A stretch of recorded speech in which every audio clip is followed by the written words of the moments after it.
नमस्कार मित्रांनो. प्रत्येक माणूस हा चांगलाच असतो, पण तो चुकीचा केव्हा बनतो? जेव्हा त्याच्यावर चुकीची परिस्थिती असते आणि ती चुकीची परिस्थिती आल्यामुळे त्याला कुठला असा चांगला मार्ग सापडत नाही, म्हणून तो चुकीच्या मार्गावर जातो. तर मित्रांनो, ह्याच विषयाला धरून नेटफ्लिक्सवर एक चित्रपट आहे.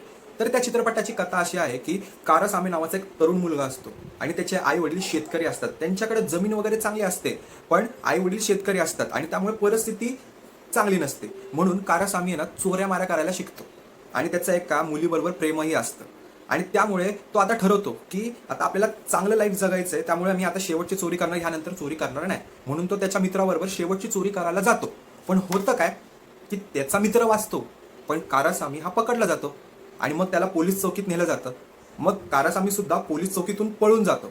आणि आता कारसामीला सुद्धा त्याच्या गावात राहणं धोकादायक असतं, कारण जर तो गावात थांबला तर पोलीस त्याला पकडून घेऊन जातील. म्हणून तो स्वतःच्या घरीच चोरी करतो आणि त्याच्याबरोबर त्याच्या गर्लफ्रेंडला घेऊन जातो आणि एका दुसऱ्या गावामध्ये ते राहत असतात. आणि मग नंतरनं होतं काय की हे दोघं एका हॉटेलमध्ये कामाला लागलेले असतात, पण आता त्यांना पुरेसा असा पैसा मिळत नसतो. म्हणून कारसामी काय म्हणतो की आता आपण आहे ना आपलंच हॉटेल काढू. पण आता ह्यांच्याकडं पैसा नसतो आणि आता बँकेकडे कर्ज मागायचं तर घाण ठेवण्यासाठी काय नसतं. म्हणून हा काय करतो, परत गावाकडे येतो स्वतःच्या आणि त्याच्या वडिलांकडे पैसे मागतो. वडिलांना म्हणतो की आपण आपली जमीन घाण ठेवूयात आणि पैसे घेऊयात. पण ह्याच्यामध्ये ट्विस्ट असा होतो की वडिलांनी ऑलरेडी जमीन घाण ठेवून एका बँकेतून कर्ज घेतलेलं असतं शेतीसाठी. पण होतं काय, शेतीतून उत्पन्न येत नसल्यामुळे कर्ज फेडता येत नाही. म्हणून कारसामी वडिलांना म्हणतो की आपण यांना काय करू, जमीन विकून टाकू, कर्जही फेडू आणि मलाही पैसे मिळतील. पण त्याचे वडील म्हणतात अजिबात नाही, आपली ही जमीन वडिलोपार्जित आहे आणि आपण आपली जमीन सांभाळून ठेवली पाहिजे. मग कारसामी परत नाराज होऊन त्याच्या बायकोकडे जातो आणि त्याची बायको त्याला म्हणते, अरे तू पहिल्यांदा जेव्हा घरीच चोरी करून आपण इथे पळून आलो आणि तरीही तुझ्या आई वडिलांनी तुला माफ केलं, तरी तू त्यांच्यावर आता नाराज झालायस की ते तुला पैसे देत नाहीत, हे चुकीचं आहे. म्हणून हा त्याच्या बायकोला घेऊन परत गावाकडे येतो. पण होतं काय की त्याच्या वडिलांनी आत्महत्या केलेली असते.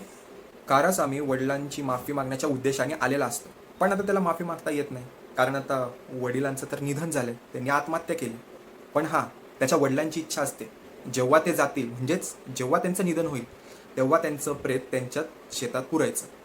मग आता कारसामी सगळं अंत्यविधीच्या तयारीला लागतो आणि शेताकडे जातो. पण होतं काय, तेव्हाच बँकेची नोटीस येते की तुमची जमीन घाण आहे आमच्या बँकेकडे, त्यामुळे तुम्हाला शेतात असले विधी करता येणार नाहीत. कारसामीला वडिलांची इच्छा तर पूर्ण करायची आहे, त्यांचं प्रेत त्यांच्या शेतात पुरायचंय. म्हणून आता हा काय करतो, कारसामी 8 दिवस श्वानगृहात वडिलांचं प्रेत ठेवतो.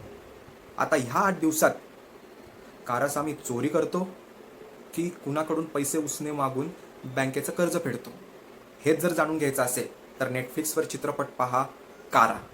आता ह्या चित्रपटाची तुम्हाला कथा सांगितल्या म्हटल्यावर तुम्हाला असं वाटेल की हा चित्रपट खूप साधा, सिंपल आणि सरळ असेल, पण नाही.